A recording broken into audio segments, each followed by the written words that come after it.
I would get up in the morning and my first thing would be, okay, how can I end my life? And 3 months, 4 months down the road, then I started carnivore. I woke up one day and I realized I'm not thinking about it anymore. Like, I do have motivation to do something today. I do have motivation to live. I do have motivation to wake up, to do this or to do that. It is just like, it seems that I'm a different person. This has changed dramatically my life. So if somebody is in the same place where I started and doesn't see that light at the end of that tunnel, that light exists. Hello, everyone. Thank you so much for coming by for another episode of the Ben Wehrman podcast today. I really appreciate you being here. Today, I am joined by Laura, not Laura, we tried to pronounce it correctly. Laura, aka the vegan turned carnivore on Instagram. Really appreciate you being here, Laura, to share your story. Thank you for coming. Thank you so much for inviting me and even learning to pronounce correctly my name. So yes, I'm originally Lithuanian, so even if it's spelled the same, people who know me or my friends, my work colleagues, they know that it's pronounced Laura. Yeah, it's one of the most common names in the world, but the pronunciation changes depending on where you are. Yeah, I guess so.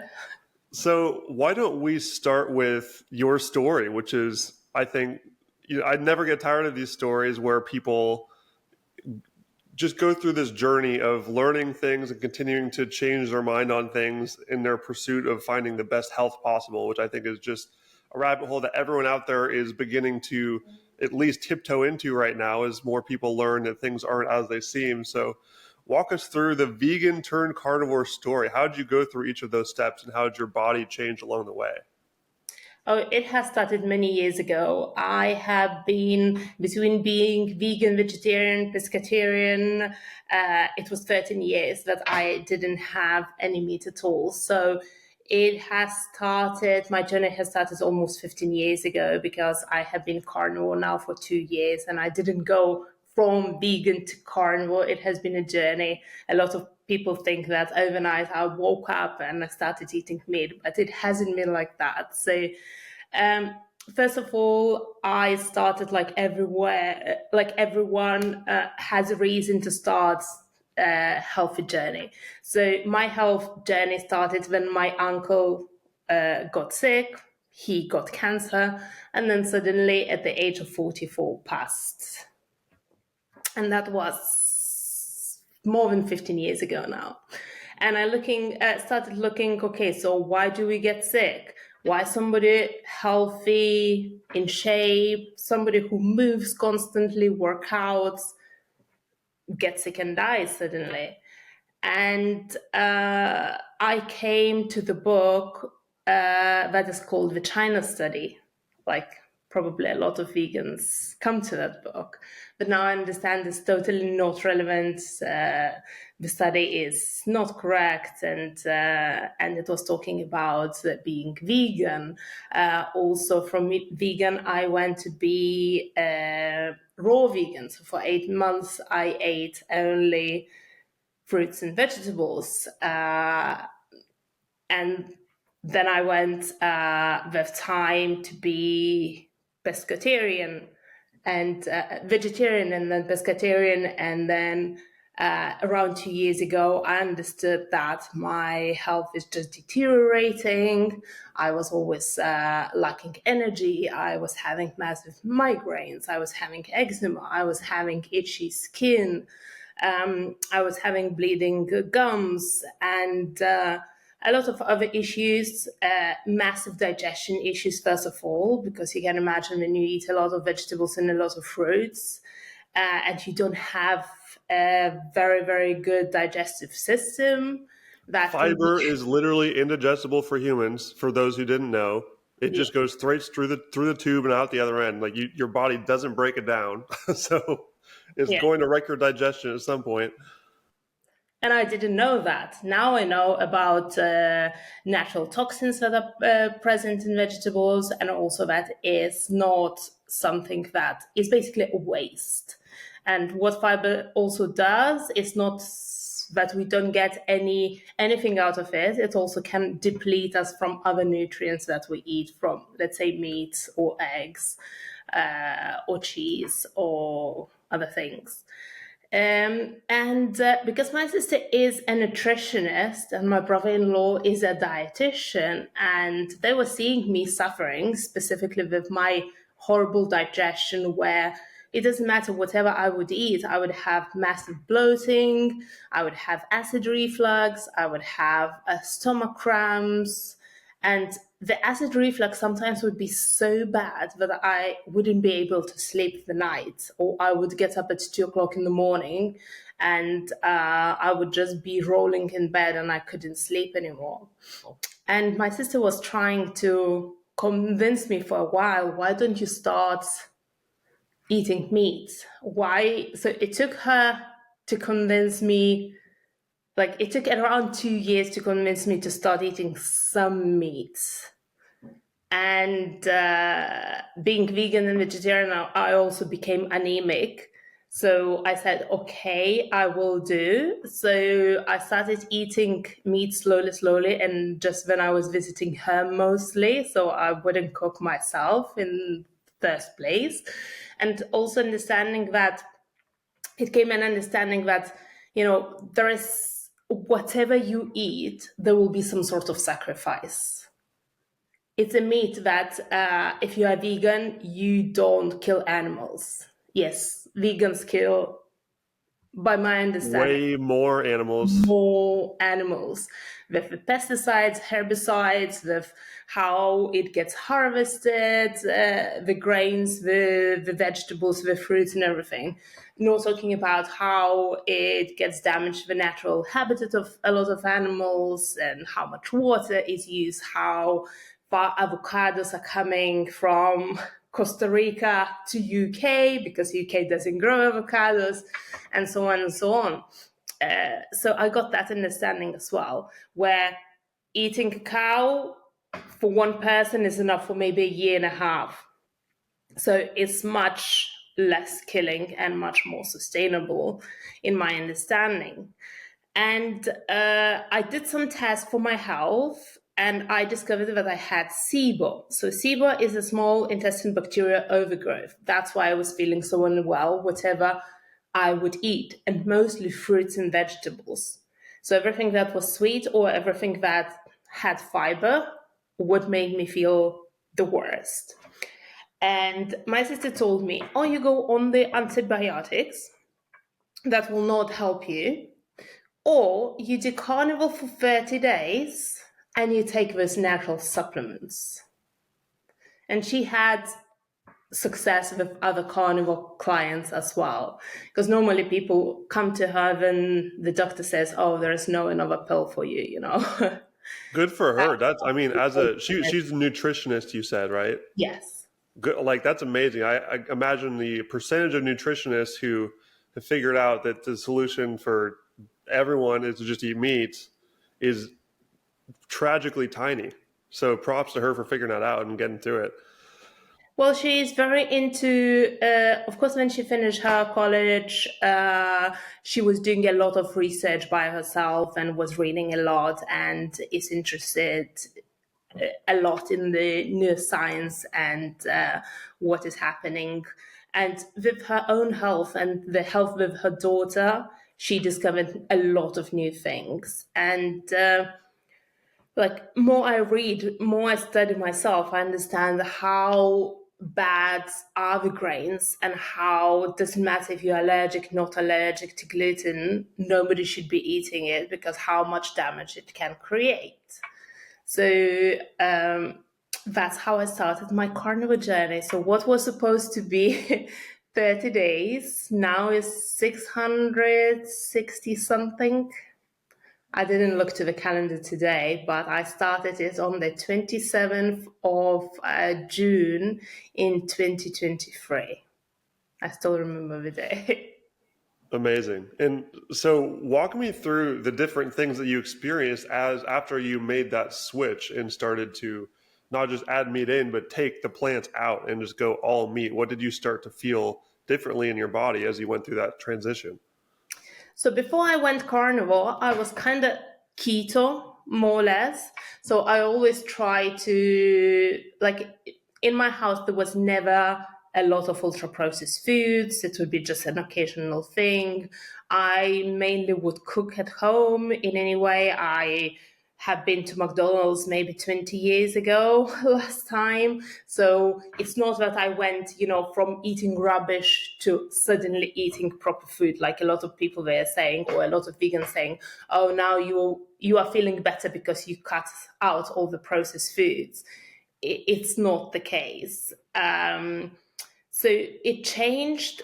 So the first 2 weeks, they were really, really hard. The first 2, 3 weeks when I started, I was feeling dizzy. I was feeling headaches. I was feeling low in energy. I couldn't even see meat anymore. It was, I would say, horrible. But then suddenly, one day, I woke up and I was feeling amazing. My energy was high. I was not bloated anymore. I was not having stomach cramps anymore. I was not having acid reflux anymore. I started sleeping well. I stopped having migraines. I stopped having itchy skin. And after those 30 days, I said, I feel good now. So what if I do 100 days? And I decided to do 100 days. And during those 100 days, so many things has changed that I decided to do it my lifestyle. Now, we never know what will happen in the future. Like, maybe tomorrow I will start eating occasionally a vegetable here, a fruit there. But I definitely know that I will never come back eating grains, or I will never come back eating sugar, or I will never come back eating ultra processed foods, not even occasionally. Because I believe that all my life I had a food addiction and I didn't even realize it. I did have eating disorders for a long time as well, more than 20 years. And food used to be my obsession. So it would be a noise that will be in my head 24 hours a day and will not go anywhere. And suddenly with carnivore, I understand that, oh, I'm not thinking about food all the day. I'm not, like, my life is not going around food anymore. Yes, I do eat, and yes, I do cook like we all do. But when it's not time to eat, my mind is not about food. And it's so liberating because, I always thought that once you have eating disorders, you can't get rid of them. And I did so many different treatments. I did so many different therapists. I did so many, hypnosis, you name it, like all sorts of techniques, yogas, meditation, and nothing really nothing worked. But then with carnivore, that noise, that food noise, that self-doubt has disappeared completely. And even in almost 2 years of carnivore, I didn't really lose much weight. I lost like a few kilos and my body shape has transformed. And another motivation why my sister convinced me to do it, like I thought, okay, I will lose some weight. It wasn't in my case, but I got so many amazing benefits. And the biggest motivation for me to continue is because since I was a teenager, I had a suicidal depression, and that has gone. So I would get up in the morning, and my first thing would be, okay, how can I end my life? And 3 months, 4 months down the road, then I started carnivore. I woke up one day and I realized I'm not thinking about it anymore. Like, I do have motivation to do something today. I do have motivation to live. I do have motivation to wake up, to do this or to do that. It's just like, it seems that I'm a different person. And that is And my biggest motivation to continue. So yeah, the reason I started carnivore is not the reason I continue, basically. yeah, and this is so common. We see this how once people go through this journey and sort of enlighten themselves to understanding how they were led so wrong before and they've figured out the solution that works for them. And the more they research, you realize, wow, this is a solution for everybody. Really, this is like a species wide thing. It fills you with that motivation to go spread the word. It really unlocks that human desire to help the people around you. So it gives you that fulfillment and that natural human connection and desire to help people around you, which just has such a tremendous power of lifting you out of these suppressed mental states. And I would say, just for myself, I wasn't suffering from debilitating depression or anxiety or anything, but after going carnivore, I unlocked a very different gear, just a whole nother level above that, where you just feel your hormones kicking in a much higher gear, much more energy, much sharper. Everything just sort of clicks better mentally. And I would agree with you. I would say the biggest benefits I felt were mental. And also agreeing with you were those first few weeks were tough. And this is why it's important to get educated for people who want to go out and try this, is that a lot of people get led astray by those first few weeks that are difficult because your body is going through a big transformation when you completely switch the fuel source from carbs to fat, and it's going to throw a little bit of a temper tantrum because it's addicted to sugar. If that's what you've been eating a lot of before, then it's not going to love it at first when you get rid of that, and it's going to. For me, I also had really low energy. I remember I was going to the gym. I just didn't have a lot of energy for a couple of weeks, and my friend who I was actually traveling with doing this at the same time, he had very different side effects. And this is a bio-individual thing. Everyone has slightly different reactions to making that switch. But for him, he just had crazy oxalate dumping right out of the gate. He was having these crystals come out of his eyes and just like the dead skin just coming out of his back, like super weirdly. Like he would wake up in the morning, there would just be like this brown flakes all over his bed. And these are detoxing mechanisms that your body goes through, where once you stop consuming all those plant toxins from the fruits and vegetables and grains, like you mentioned, it takes a deep breath. It goes through that transition phase where it's not really sure what to do yet, that manifests as low energy, some confusion, some maybe physical issues, and a lot of times issues that you are dealing with may get a little bit worse. Like I know people who have skin issues like acne or eczema, because of that oxalate dumping purging process that happens, it can even get more intense because it's trying to push all those toxins out really quickly since you're not consuming them anymore. So lots of things for people to understand. It's not always a smooth process, but you just have to be prepared and understand how your body works when it goes through a transition like that. And that on the other side, it's much better. You're always going to feel better once you push through those first few weeks, and it'll be worth it. We promise. And sometimes I get comments or I get DMs that somebody started carnivore a week ago or 2 weeks ago and they are feeling amazing. So it's not said that you necessarily need to be, unwell. Some people, they are totally fine. It depends, I guess, how much toxins you have in your body in general. And I used to eat a lot of vegetables before, like a lot of fruits as well. So it's a lot of sugar, and you don't even need to eat necessarily chocolate or processed sugar.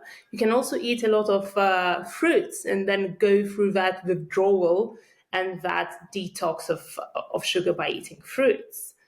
Um, and now, like, for example, I used to have so many cravings all the time. And now, like, I don't crave anything sweet anymore. And I even have a drawer in my kitchen where I have some chocolates because if somebody would come for coffee, occasionally, like I have something to give to them. I actually maybe need to look the date of expiration because they might have been expired by now. But I never opened that drawer and I didn't even think about that drawer. Old me could never do this. So, and the thing is, like, if you want to try to do carnivore, I would say try it for 30 days and see how you feel. You don't need to think that, oh, maybe forever I will not eat cake, so I will not eat pizza, so I will not eat bread, even if I find out how to make amazing pizza, carnivore pizza, and amazing bread. So you can get creative and do other things from the foods you can eat. I know you're big on the recipes. I have that on my notes. We're going to get into that later for sure. So yeah, everybody's experience is so unique and so different. And I would say, like, uh, everyone I spoke, carnivore was really working. And it's not necessarily you need to be on carnivore all your life. Like, if you healed your body and you feel like you can occasionally introduce some fruits and some vegetables, that is fine. If that's what works for you, it's absolutely fine. I I don't know if I would ever introduce something sweet, because I believe that we can all moderate things, and I'm not a moderator that has to do with sweet things, or just be away from those things. And I think I'm the second one. It's like alcoholics. Not everyone who has a glass of wine will become an alcoholic, but I think the statistic is like 20% of the people who have ever had alcohol, they will become alcoholics. So I would rather stay away from everything that is sweet, and that will not bring my food noise again into my life. Yeah, I totally agree. And I would say that the stance I usually try to take when I share it with people is just like you said, you don't have to say that you have to stop eating plants forever right away. That's too much for people to take. Just treat it as an experiment, as we all did. Yeah. For me, it was definitely an experiment first. I thought it sounded crazy like everybody else, and just found that it kept working and kept making me feel better and better every week I was doing it. My energy improved, my mental clarity improved, I started gaining more muscle that I didn't have before, and just all of these things just started working better. And if you're going through the process and also listening to people like Dr. Anthony Chafee's podcast, who just does a wonderful job explaining all this stuff, or following someone like you on Instagram who are sharing your story, combining this content consumption with the actual action of you doing it yourself, it kind of helps keep you locked in and keep you motivated to really see it through. And I just don't hear examples of people that have a bad time with this, unless they do something weird like eat a ton of organs or something. That's when people start getting messed up, because your vitamin levels get screwed up. So I personally don't eat any organs. Have you touched organs? Have you found that did anything with you? Well, I do occasionally eat some liver, and I just recently tried beef heart. It wasn't my favorite, but I try to eat some liver time to time, not that often. So normally I don't really take any supplements apart of magnesium, or I don't take anything like on a daily basis. Sometimes, like, you will see me posting, I use Methylene Blue, especially when I'm traveling, or sometimes you will see me having some iodine, or sometimes you will see me having something else. But like, I don't do it every day. So I do those things occasionally, because I believe that every herb, or even spices, they are medicinal, and you can't be using them all the time. That's such a great point that I think that a lot of carnivores would agree with. I definitely agree with this, is that I still think that there is definitely use for plants as a medicine. They Yeah. have very magical properties that can do specific things for your body really well.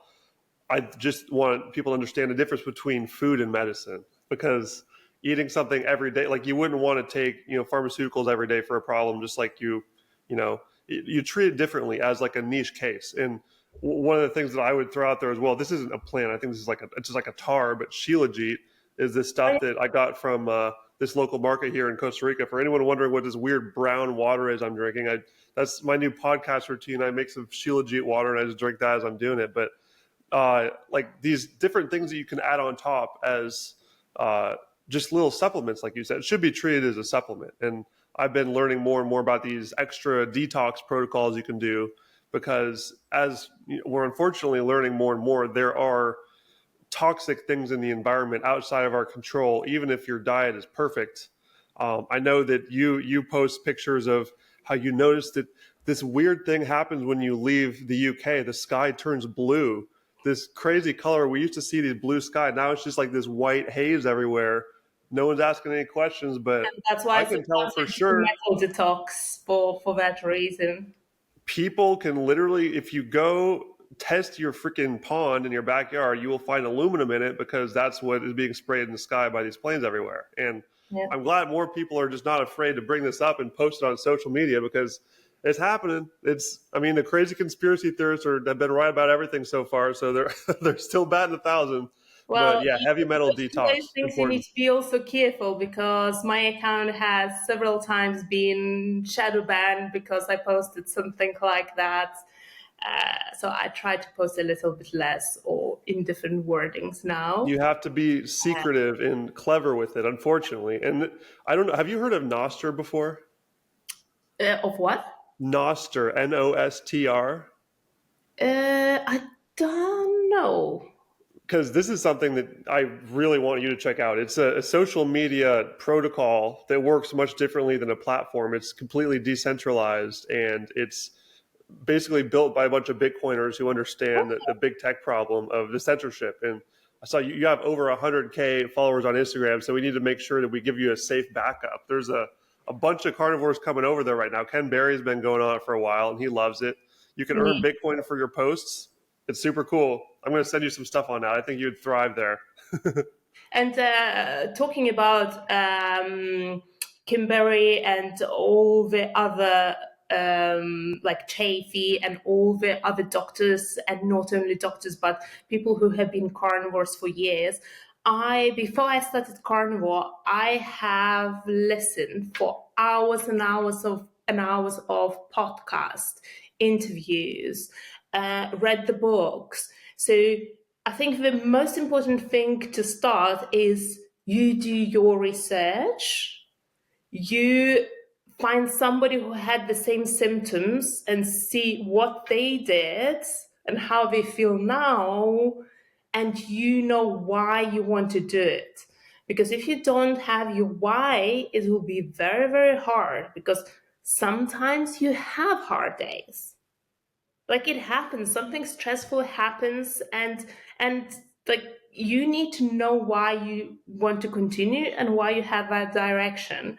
So I always advocate for not just believe me or believe you or believe somebody else, like do your own research, read, listen, and then take what suits for you and what you can take out the best of it. And it has definitely helped me to be motivated, to have that community of people that you can also talk, message, get inspired, read, listen to podcasts. It has definitely helped me a lot. I love it. And I Also, totally agree. talking about the supplements, I would say first start carnivore. Don't get any supplements or whatsoever.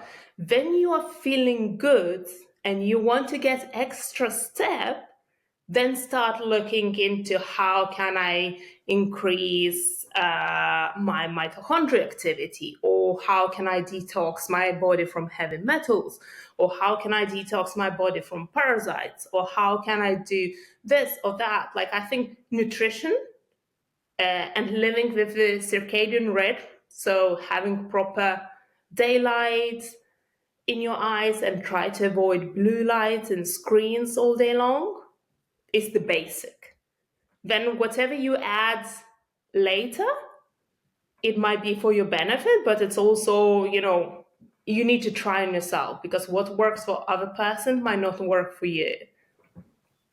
Yeah, 100%. I think that is really just important to, when you're doing an experiment like this, to try to keep the variables as minimal as possible, like you said. And so just going purely carnivore and not cheating at all for a month. I know you can do it. It's hard out there. I know it's difficult, but just do it for 30 days and then you will see the differences and you'll know that that's what it is. And it's very good, useful information for you to keep in the mental bank of like, okay, starting to figure out how your body reacts to things in a different way. And like you mentioned earlier, later on, feel free to throw stuff back in. I've thrown stuff back in because I'm curious what happens. And I noticed that, wow, this is actually a big difference. I actually feel like noticeably worse after just eating some fruit now, because my body has gotten rid of all those toxins.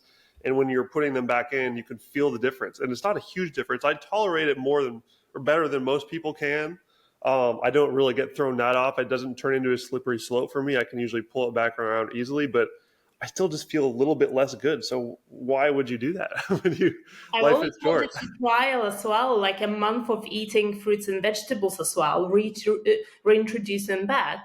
But everyone who did it, they all said that their energy levels went down, their cravings increased, their food consumption increased, they started gaining weight, uh, they started having brain fog and things like this. So I'm saying, okay, maybe I should do next month, and then I push it back, and then and then maybe I should do next month, but then I'm pushing it back because somehow I don't feel motivated to reintroduce those foods.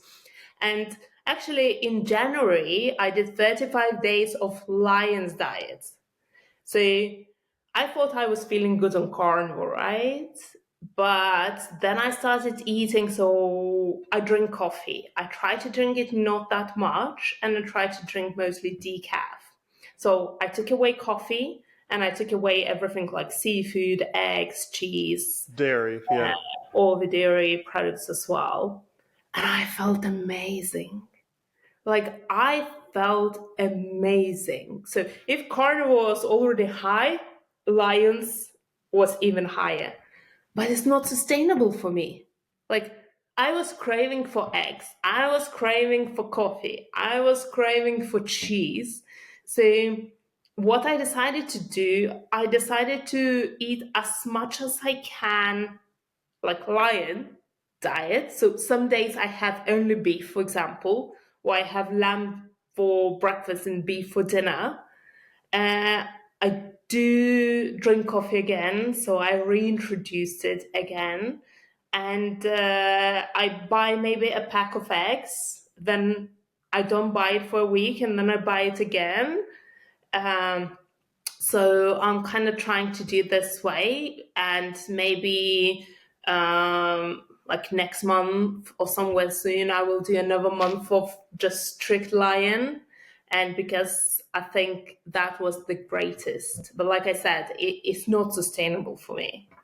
So I try to make my life work that I don't feel like I'm missing a lot of things. And honestly, being carnivore, I don't miss. Like, I don't feel like I'm missing. Like, it's not that I can't have a social life anymore. Yes, I don't drink alcohol anymore for 2 years.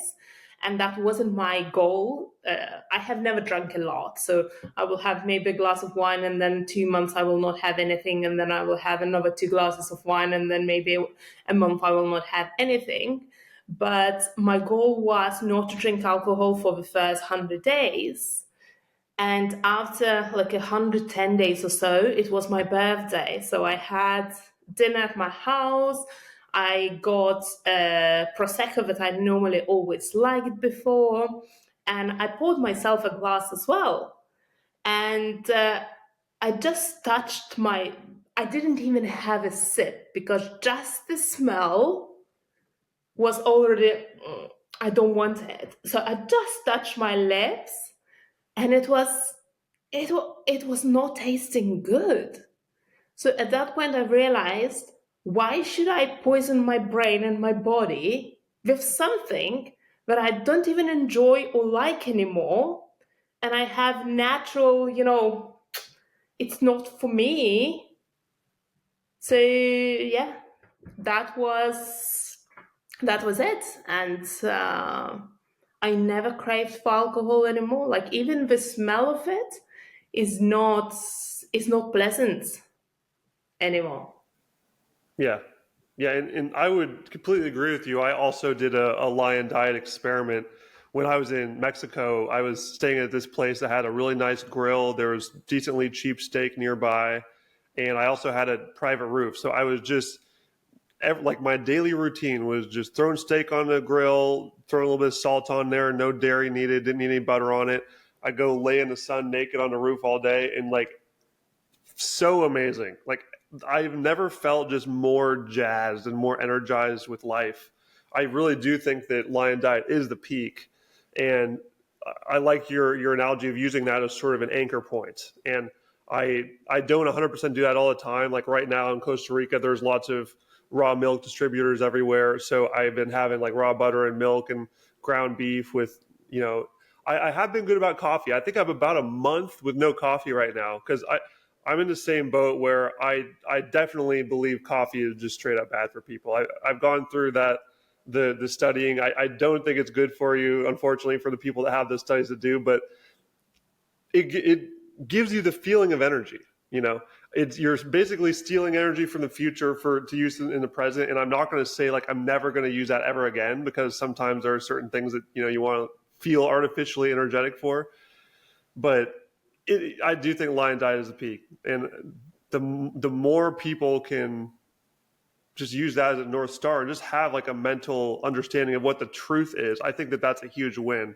Even if people don't decide to always follow it 100%, like neither of us even do, it's just important to know what the truth is at the end of the day. And even with coffee, I like your saying that it's stealing the energy from the future. I heard this, somebody said that the same with alcohol. And that's why I drink mostly decaf coffee. It's not for the energy rush. It's for me, it's purely taste, because I just love the taste, and it's something that I can go out with my friends and socialize and grab a nice coffee. And I believe that I have compromised so much that I decided I will leave this one thing, and this is my treat. This is my dessert. This is my cheats thing. Yeah. And yes, probably coffee is not the best because it's still a fruit. It's a seed, so it's even worse. And it can have a lot of fungus in it. It can have a lot of other stuff like mold as well. So I try to buy it organic as well. And like I said, I probably cut it in half. So most days I have 1 cup, max 2 cups. I used to have 4 or 5 coffees a day. Now I don't anymore. Yeah, I like Anthony Chaffee's way that he puts it is like a seed is a plant's baby, so it has the most defense chemicals, and you're basically just grinding all these defense chemicals up and drinking the juice. Yeah, and And plus there are a add lot of mold, downsides to that. pesticides, herbicides, and all the other stuff that you can't even wash And away. it blocks vitamin absorption too. Like that's Yeah, one of the things I didn't really know before, is that it blocks the absorption of like collagen and certain vitamins. And uh, I think it's underplayed how much it disrupts your sleeping rhythms as well. Like I know people say, oh, as long as you drink it in the morning, you're fine. But when you look at how much it sticks around, I forget how many hours it takes. Like it cuts in half, maybe every 6 hours or something like that. But there's still going to be some caffeine in your system when you go to bed that night, even if you stop drinking in the morning. That's going to like slightly detract from your sleep quality. So yeah, trade-offs, like some people like having certain things and it brings them joy, and life is short at the end of the day. So if there's certain things that bring you joy, as long as you go into understanding the trade-offs and live your life, I think that most carnivores would agree. We're not here to tell you what to eat, but we are sharing stories about what we believe is the truth of what the best is, should you choose to go closer to that direction. And we and think what it'll help works you. for us. Yes, yes. Yeah. And another thing that I wanted to quickly drop in here that you were talking about earlier about how the people listening need to like find the content creators who are going through the same things that they have.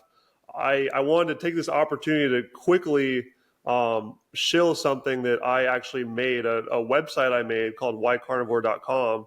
Can you see this website here? Yep. So I made this specifically for people who have any sort of issue, and they're going to see if carnivores help this. So you talked about SIBO earlier. So I just do Control F SIBO and find that here, small intestinal bacterial overgrowth. Click that in the table of contents, And here is a group of all these carnivore testimonials of people who did this and actually fixed that issue. So it just makes it easier. And another one you said, what was it? Bloating. Type in bloating, and let's see, here in the table of contents, click that, and here's a bunch of people who experienced this.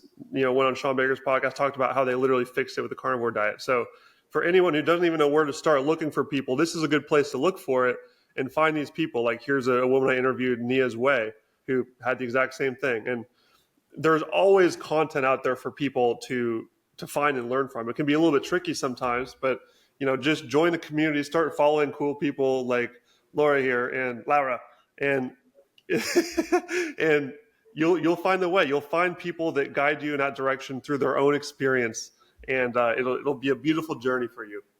Yeah, and like if you need to DM me or DM somebody else, I'm pretty sure that every carnivore, maybe not instantly, but will always get back to you if you're looking for guidance or if you have questions. And like I get a lot of DMs as well, and I try to get back to everyone as much as I can. And yeah, try to be always available to answer the questions, because I believe that this has changed dramatically my life. So if somebody is in the same place where I started and doesn't see that light at the end of that tunnel, that light exists. And by going carnivore, I am in the light now. So I'm happy to help if somebody needs any guidance, like to find that light and to find that solution, and getting out of so many things that hasn't worked in life, because I have tried myself so many things, so many therapies, so many diets, and nothing really worked. Absolutely, and the same goes for me. DMs are always open. Love chatting with people as much as possible to help show them the way, or at least towards someone who can help them. One of the things I took a note of here that I want to bring up, and you just touched on it there as well, is eating disorders. This is something that's become so common for people, and it's just becoming normalized at this point that everyone has some sort of eating disorder, especially young women. And I want to hear your thoughts on just this thing I keep hearing that the haters say of like, oh, carnivore is just another eating disorder because it's so extreme. What are your thoughts on that, and what do you think about these points? I think eating disorders are booming more than ever because of the social media, first of all. And we see perfection, we see perfect bodies, perfect shapes, perfect confidence, but not necessarily is everything as perfect as you see in those accounts. And sometimes eating disorders, they come because some people had some sort of trauma in life as well, and they kind of use food or not eating as protection from the feelings. Now, for me, I had eating disorders since I was a teenager. I don't really know what exactly has happened, because nothing dramatic or traumatic ever happened in my life. I can't recall that moment, why and where. I just always thought, oh, I'd love to eat, and I want to have a good body shape. I've never been obese, or yes, I do have few kilos extra, but I do have a lot of lean mass and muscle mass. So if I do a scan, yes, my BMI is slightly higher, but also my lean mass is higher than average. So I do have a lot of muscles as well. And so especially in Lithuania, because I'm Lithuanian originally, and in Lithuania, there was, when I was growing up, everybody was lean and skinny. So for me, I was bullied at school. Like I said, I have never been fat, but I was always called fat, and I guess that's how everything has started. And eating disorders is something that you purposely do something that is bad for you. So, or you are overeating and purging, or you are under eating. So you are not giving enough nutrients to your body. And one lives together with another. So you can't be bulimic or you can't be anorexic. I think they're always hand in hand traveling together. And unfortunately, once you are in that cycle, it's like something gets control of yourself. It's like you're getting possessed. You don't even know what you're doing unless it's too late. So how many times I promised myself from tomorrow, I'm not going to have and do anything of that. But it comes to tomorrow and then the cycle starts again and you just don't have a way out. So like I mentioned before, I did several therapies, I did different treatments, and nothing really worked because I was still lacking confidence. I was still in that same circle. So the last, I would say, the last more or less 5 years, I was in remission. So I was not overeating and then going to throws, or I was not starving myself anymore, but the thought was always there. So it was never, the food noise was always there. It was never leaving me alone. And I needed a massive strength not to give up to that voice that was constantly talking to me. Like I would say it's like somebody possess your body. You don't have control of it. And a lot of people are saying, oh, you just need to have, willpower. Like you can't say for somebody who has eating disorders to have willpower, because that willpower does not, like, it's not that I'm purposely doing it, but it's something stronger than me that is doing it. And then, of course, when you realize after it's done, you feel guilty, you feel all sorts of feelings for yourself. You feel even fat, you feel ugly, you feel depressed. It's a horrible feeling. And the most horrible thing is having that food noise 24 hours a day. Like it's first thing, then you get up in the morning, and it's last thing when you go to sleep. But luckily, like I feel completely free out of it. Like I don't think about food like I used to. And even if I do a fasting, I'm doing a therapeutical fasting. I'm not doing it to starve myself or to lose weight. I'm doing because I know that it has good healing properties. And that's why I'm doing it.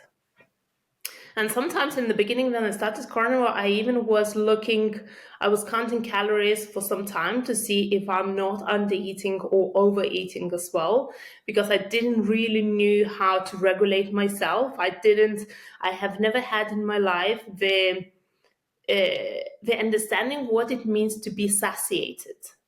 So I could eat, I don't know, a tons of food, and in my head, I was still feeling hungry. That didn't come, like that satisfied sense didn't come very quickly. So it was maybe 5-6 months on carnivore. Then I understood, oh, I don't want anymore. Like I can leave something in my plate. That has never happened before in my life. I would eat everything and I will want a dessert. Now, like I eat and I feel full and I can leave food in my plate because I my body and knows what it means to be satisfied. yeah, and this is one of the powerful rewirings that your brain experiences. And I think your story is so common where, I mean, I don't know what the percentage is of people who have eating disorders triggered by a traumatic event, like you said, and which ones it just kind of happens out of nowhere and from like a lot of cumulative experiences. But just the fact that the way that carbohydrates act in your body of just making you crave more and more it's going to just throw gasoline on a fire of whatever little brain issues you may have going on. It's going to make it worse, and you're going to be stuck thinking about this food all the time. And similarly to you is I never think about food anymore because each meal I have is so filling and so satiating that it lasts so long. I pretty much only have two different options I go with depending on where my lifestyle is at. I'll either have a single meal a day at nighttime, and that's more than enough for me. Just have a huge pile of steak or ground beef, and I can go for 24 hours on that easily, and I'm not even hungry for breakfast or lunch the next day. And right now, when I have a nice gym nearby, I'm lifting and trying to gain weight. So then I switch to 2 meals, and that's it. I never eat more than 2 meals a day. Like lunch doesn't even really occur on my radar anymore because I'm just never hungry in the middle of the day. I'm always good to go for at least 12 hours from when I eat last. So it's truly like this is something that people with eating disorders have to give it a try, because you could really see a huge change once you're just not consuming things that make you more hungry and pull you into these bad patterns. And like anyone that says that carnivore is another eating disorder because it's too extreme just hasn't tried it before. And I think they're just really reaching for things to say to talk people out of it because they think veganism is the way or something. Mm-hmm. But it always comes back down to just you have to try it for 30 days for yourself and see what happens. Because even considering the possible like early effects that we both mentioned of like a little bit of lower energy, maybe you'll have oxalate dumping. Sometimes this happens. Sometimes it doesn't. What's that? It's 2 weeks. Yeah, it's super short. And even if you do experience that, like I've heard stories of people that do have some of these symptoms, but something so radical happens, like they're full for a full day. And just that alone is like, wow, I've never been full for like a full day before. It actually felt like energized for a full day. And so even with the other side effects, they can see the light at the end of the tunnel much easier because it fixes something so quickly. And it's just gotta try it. We could keep beating that drum all day, just 30 days. I think also people who have eating disorders, normally they crave what? They don't crave meat, or they don't crave eggs, they don't crave fish. You crave biscuits, you crave chocolate, you crave everything that is ultra processed. And what I understood, and another motivation that makes me continue not eating those foods, because I'm so angry on the food industry, because they hire people purposely to make the food so addictive. So it's specifically engineered to mess up with our brains. So we want more and more and more of that food, because it stimulates dopamine. The stimulation tomorrow is not enough. One biscuit, you need two. The day after, you will need three to get the same dopamine stimulation. So you will want it more and more and more. So that is another reason why I'm so motivated to continue doing carnivore, because I know what the industry is doing with us, and everything is for the profits. Plus, food industry and pharma, they are connected. So one makes us sick, another makes us heal, right? And then we are trapped like that hamster in the wheel forever. Yeah, and this is so important for people to get, is how for these industries where you make money by selling stuff, selling a product, which for the food industry is fake food usually, or some sort of edible thing. That's what they sell. And the pharmaceutical industry sells drugs. Mm-hmm. So they are both clearly incentivized to want people to be stuck in these addiction pathways where they're continuing to want more and more of it and getting sick as a result. And I mean, someone with an eating disorder is the perfect cash cow for both of these entities. And another one that I would add into the mix, like with the big food and big pharma, is the government itself, that really has the money that funds both of these things. And those who've read The Big Fat Surprise by Nina Teicholz, which is one of the major books to read on the topic of nutrition, is how the USDA food pyramid and all of these, the China study, like you talked about, all these things that are propped out and used to push certain types of food being served in prison systems, the schools, the nursing homes, all these institutionalized places. I mean, the schools to me is the biggest one that we have to look at, because they are using these garbage guidelines to push more and more plant-based onto kids and take away the meat. Like when I went to school back in, around 2010 to 2013 was when I was in high school. So, roughly that decade preceding that, there was never any steak to eat. There was never any ground beef or, quality meat. It's those plastic rectangle pizzas, it's macaroni and cheese, it's soup, it's salads, it's bread. And it's just gotten worse since then. I don't even want to look at what they're serving in cafeterias now, because all these just giant entities have worked together to really make sure poison becomes a standard from a young age. Because when they get you at a young age, especially young women who are having these problems, like you mentioned, they're more susceptible to it statistically, then you trap them for life. They're a customer for life to the pharmaceuticals and the addicting food. It's so evil. Yeah. Well, luckily I finished school in 2003. So finished school 2003. So my food was a little bit better. There was not that much ultra processed food. So we had proper meals.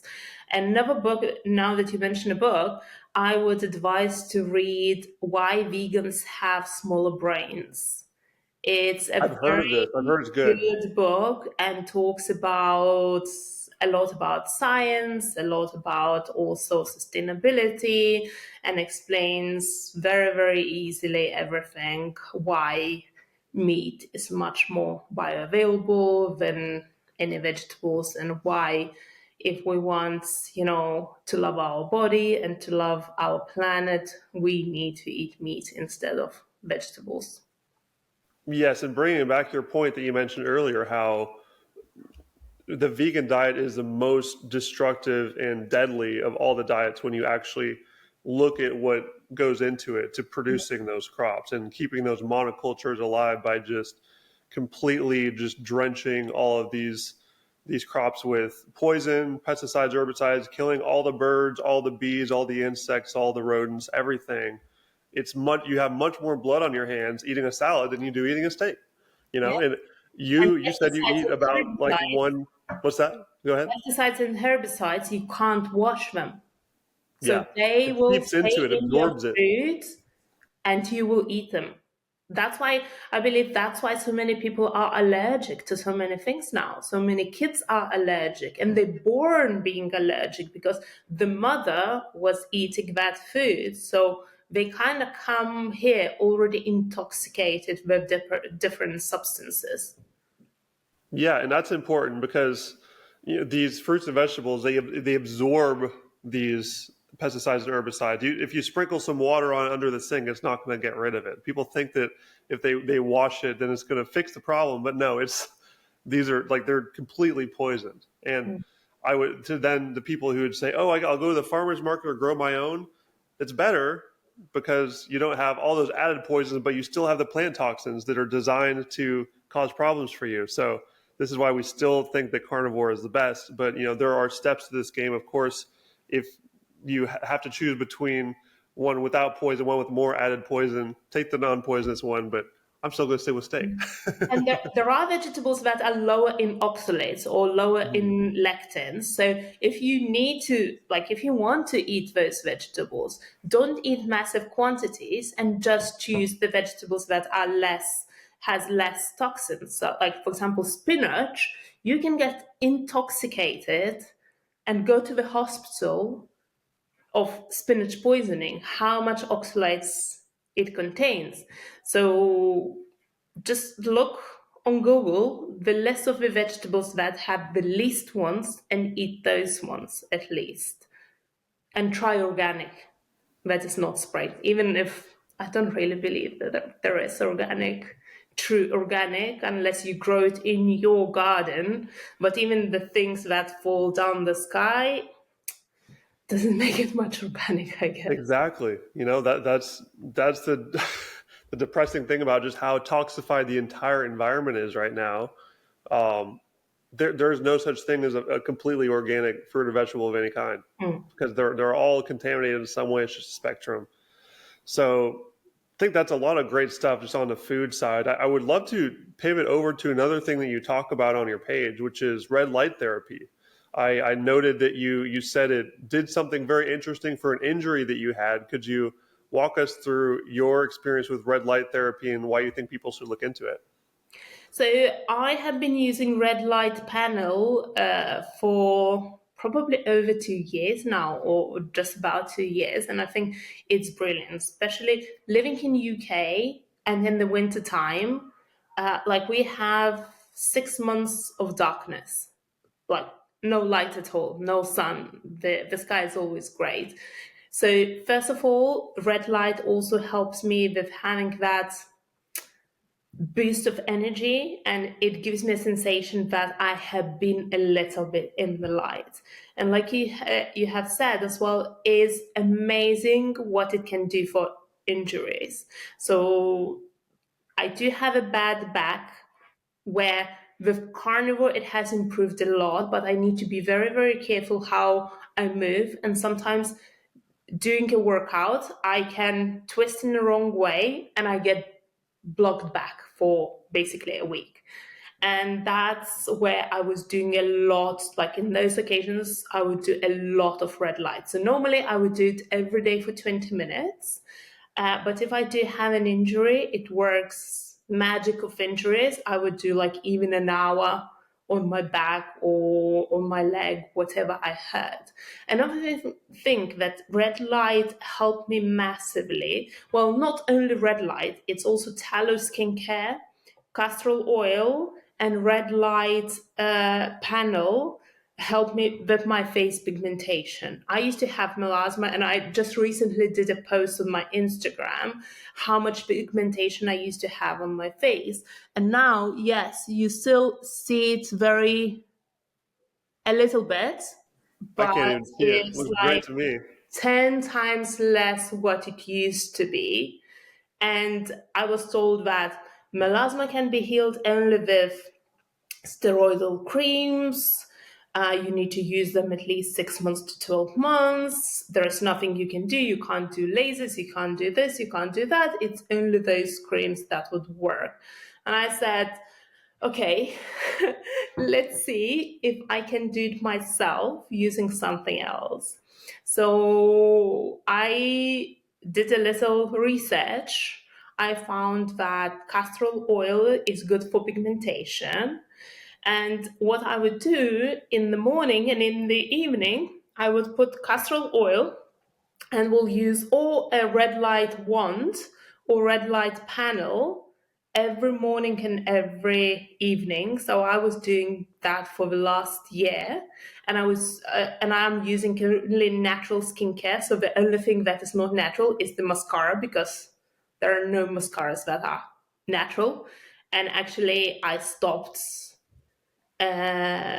doing makeup every day. So you will see me with makeup very occasionally only, because everything gets absorbed through our skin. So whatever you put, it can, still go to your bloodstream. It can still mess up with your hormones and can still cause you health issues like immune conditions.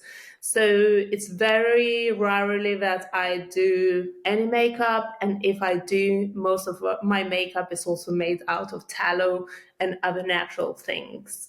So yes, I think that red light helped me massively, and it's something that I do every day, and it gives you that mood boost as well in the winter time, especially if you live in the countries like UK or somewhere more north. If you live in the country where you have plenty of sun, like Costa Rica, I bet you have a lot of sun, and you can just get those natural red lights um, from the sun directly.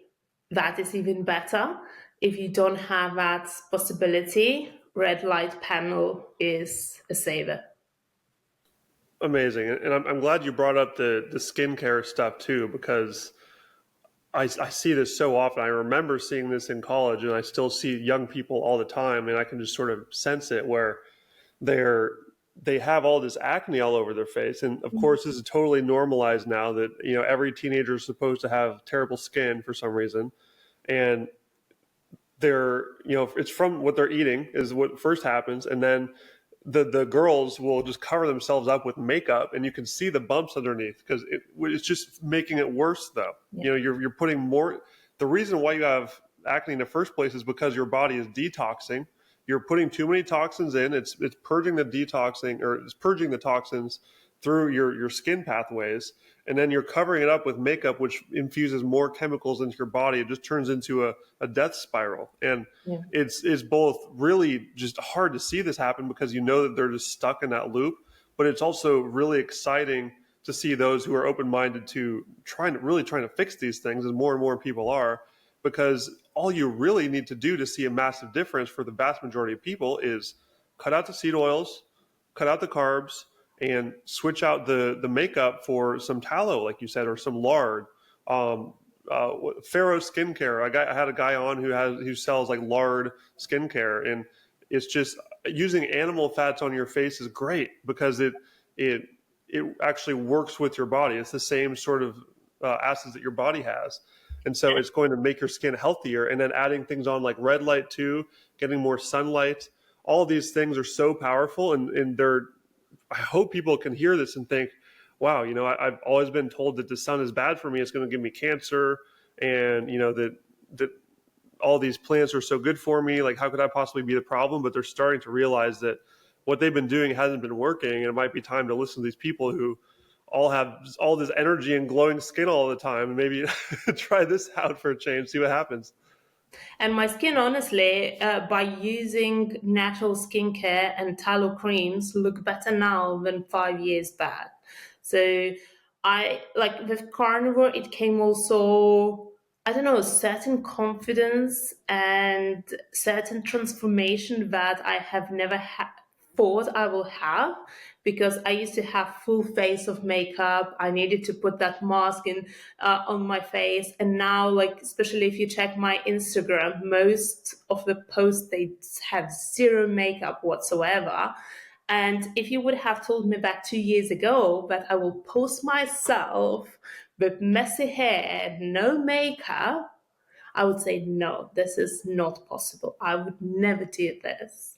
But now I just feel much more confident. I just embrace who I am. Like, this is my face. You don't like, just scroll somewhere else.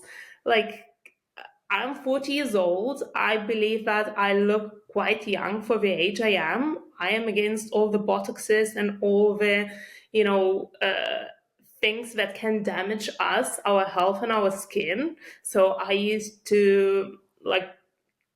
only natural things, and even like face masks and things like that made of honey, or maybe flax seeds, or maybe tallow. Like, there are some natural things and some that we can do. And the most important thing is the nutrition. So what you put inside that makes your skin glow. I used to be so white, like my face used to be gray and paper white.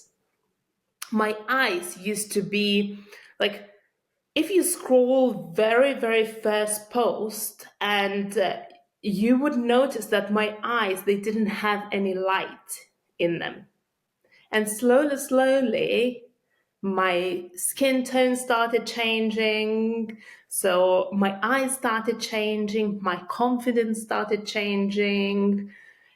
So many other things has changed just by changing my diet. And even, like, I believed to be a spiritual person, you need to be vegan or vegetarian. You can't certainly eat meat. So I have been meditating and doing spiritual practices and energy healings for the last, I don't know, 20 years. So I did them when I was vegan vegetarian, and I do them now. And I would say that now that I eat meat and my body is properly nourished and my mind is healthy, I don't have suicidal thoughts, I don't have depression, I don't have eating disorders anymore. That energy stream is so much more powerful that I have never had when I was a vegan. And Absolutely. what I see a lot of yogis as well, they are coming back to meat. There are retreats, yoga retreats, that you will be fed animal based foods now. Because I think people are understanding more and more and more. Because being vegan, you constantly keep your body in starvation. You don't put any building materials. So, how can you be nourished? And how that connection with the divine or whatever you want to call can be clean and clear if your body is starving. So the body is the temple, right? To keep our soul. If that temple is all broken and all falling apart, how can you feed that soul properly? You can't. And I'm so with you. We need to keep pushing the message out so we can save all these spiritual folks out there, the yogis and the folks who mean so well. Like you can tell they have so much love in their heart and they want to do what's best for themselves, the environment, the animals, and the earth. And they were just led astray by some Netflix documentaries, and that's why there's important work to help get them back on track because we want them. They are great people who deserve to be super healthy and super thriving. And people like you are doing the work on that, and we really appreciate you. Laura, where can people go to follow all of your content and continue following your story? So, of course, Instagram, mostly I'm present there. And my name, like you mentioned, is vegan turned carnivore. I try to post a lot of recipes. I try to post a lot what I eat. I try to post, saying, oh, I just finished my 30 minutes workout. And I do that because people are telling me, oh, because I saw your post, that motivated me to work out, even those 20 minutes. Because I believe in movement. I used to be a spinning instructor as a hobby for many years, and I used to abuse my body and used to exercise like way too much that is good for our body. Now I do short workouts. I try to use like strength resistant workouts or hit workouts and then go for a walk. That's what I do. And I post what I post because I constantly get the messages that because of your post today, I did this, this, and this. And actually, Instagram was born that I started sharing my story, first of all, for myself to be motivated. Because if I say something I will do, I kind of said it. So I can't pull back now. So it started like this. I never imagined that in a year and a half, a little bit more now, it will grow with 100 plus followers. Like, I never imagined that will happen. But more I was posting and more DMs I was getting, more motivation I was getting myself. And I know that I have inspired quite a few people. And if today I can inspire one person, and if today I can help one person, I believe my job is done. Because if I go back and I put myself in those times where I really, really suffered and I was so alone and I was so devastated and so depressed, and my days were basically just to survive. And if I could get out of that state, like somebody else who is hearing those words now can do the same. At least, like, there's no damage to try for a month or two for free. Like, you're not gonna die from heart attack. Like a lot of people, they said to me that I will be dead in 6 months. And actually, by the way, I did blood tests last year and I did blood tests recently, and my cholesterol went down because then you get fat adapted, your cholesterol normalizes. And we all know that slightly higher cholesterol is good for so many things, like prevention for Alzheimer's, like brain degeneration, and so much more. And it also All your helps the hormones immune are system as well. cholesterol. Hmm. Yeah. And so, yeah, if you are somebody who already tried it all and still struggles, I would say just try it out. And if you want to follow me on Instagram and get motivated, if you even want me to send you a DM every day to remind you that you can work out, or you can do this, or you can do that, just text me and I will do that. I do that sometimes with my friends because they know that I can be a good motivator and a good coach. So I'm I happy can see it. I can see it. I do have a YouTube channel as well. I'm not posting as much as I would like. Mostly it's recipes or some past interviews that I had with somebody else, like I'm having now with yourself. It's the same, vegan to carnivore. If you can't find it on my Instagram, where you definitely will find me on Instagram, you can go on my bios. The link is in my bios. Is I that where you can find recipes too? Because sometimes. I forgot to bring up the recipes from earlier because I know that you're all over that. Is the best place to find those your YouTube channel or just scattered in Instagram or what? Yes, so some recipes. So on Instagram, of course, it's short time, so you can do it in a way. But normally, the same recipe I would do on YouTube, and I will show all the process. So if you want, let's say, carnivore pizza or carnivore cake. I made the most amazing carnivore cake for my 30th birthday, and all my family asked for second piece actually. I had some honey for them just in case, but most of them they didn't even needed it. So you can get creative. Like, luckily, I'm a very creative person, and before turning carnivore, I was trying always to make some sort of healthier snacks, healthier treats, healthier desserts for myself. So instead of using sugar, for example, I would use dates or bananas or stevia, or instead of using normal flour, because I discovered around 3.5 years that I'm gluten intolerant. So I haven't been eating gluten or grain for a longer period of time. So I was using alternatives to make those sweets. So I was always creative with food. My mom would say that I can make something out of nothing. Not all the recipes they turn out like perfect, but then I can always perfect them later and I post the ones that I really like. Or, for example, when I did the beef hearts, I just tried it live and I gave an honest opinion that it wasn't my favorite, for example. Or like chicken hearts as well, when I tried, they were not my favorites.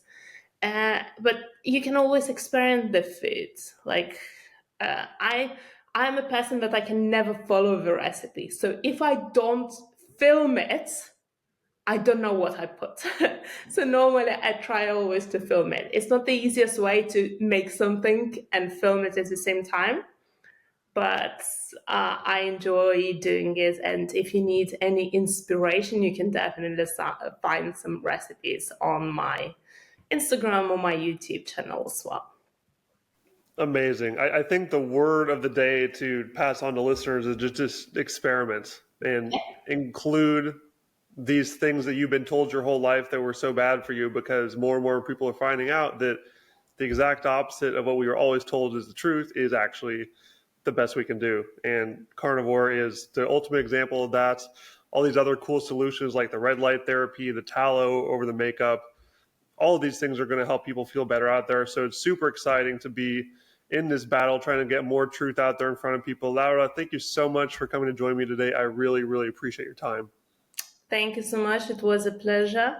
And yeah, hopefully somebody who needed to hear this message will hear it. And I guess we can just change the world by sharing our own stories. And a lot of people were saying, oh, carnivore is so bad. But if people get out of the medication, most of them, they lose a lot of weight. A lot of them, they get out of the depression. Like, is it not working? Even the funny fact I will tell you, recently I went to the cardiologist because I was curious to see what is happening with my heart. After 2 years, I was eating mostly red meat, right? So I did all the blood tests. I still need to post them. And I did all the tests at the cardiologist. So um, he said, your heart works perfectly, your arteries are all working perfectly. And I said, that's good to know. I'm eating a lot of red meat. Oh, but you shouldn't be eating more than twice a week. But you just said that my heart is perfect. I didn't say that I'm carnivore because probably he would have had a heart attack by that time. Uh, but yeah, how like I was kind of just laughing inside of me and thinking, you just said me that I'm 100% healthy, but now you're saying that I can't be eating red meat because it's bad for me. Yeah, they're so programmed to just, hear these healthy things and say, oh, yeah, yeah, yeah, and just like they short circuit about it because they were taught by their medical school to not use those holistic solutions because those don't sell pills. Yeah. Sadly, they've been turned into drug pushers and salespeople. So, and I know there's a lot of good ones out there who hopefully there's some hearing this today and they are figuring out that they're part of this, system that was never designed to heal people. And it's huge for those people to figure this out and start turning the tide. Like I know your sister is a nutritionist who is starting to figure this out and share it with people. We need more people who have these authority titles because a lot of the world will never come and listen to my dumb little podcast or find your Instagram. They're just going to continue finding what they believe to be the quote unquote experts and more often than not just be led into things that destroy their bodies. So Yeah. continuing to push the message out there, helping more people find the way, and people like you are doing that. So thank you so much for your time and continue doing what you're doing because you're making a huge change out there and the world needs more of that. So thank you so much. Thank you.